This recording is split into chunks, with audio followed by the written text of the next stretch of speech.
And again, what we're going to talk about here is, again, our actions speak louder than our words, but, how would other people describe them right now? But the most important thing is every day, how can they tame their tongue and how can they walk? Well, the number one thing they can do is they need to ask God for forgiveness, and they need to ask God to help them tame their tongue. That's the deal. And then they need to replace the sarcasm and the negativity with positive blessings and speaking greatness into players and with the put-up game.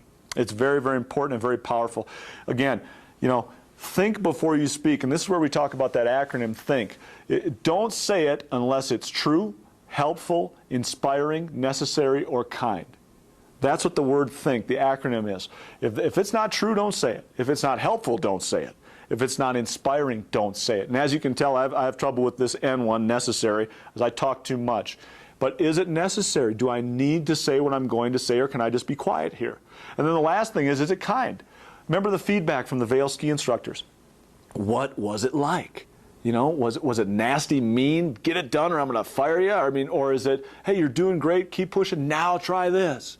So again, do it in a kind, gentle way. And again, there's another proverb that talks about be slow to speak and quick to listen. We've got 2 ears and 1 mouth. We need to use those 2 ears. And again, the scripture to the end is, do you see a man who speaks in haste? There is more hope for a fool than for him.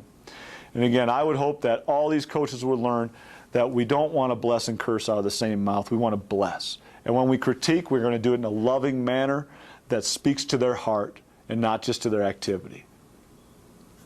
Great week. It's a tough week. Their homework for the week is think. Let's see if they can do the put-up game and do the acronym THINK, and they're going to come back next week and tell you how the put-up game went. Next week, we're going to talk about being seed planters and having a vision for what their own ministry looks like.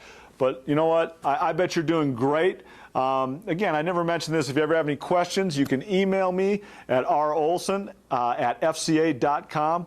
.org, rolson@fca.org, or go to coachesministry.com. You can find my email there. But again, God bless you for what you're doing. Thank you for obeying your calling to minister to these coaches and to their hearts. There's not a greater calling in the world, because who can impact the youth more than a coach? Thank you for your time. Make it a great week. We'll see you next week.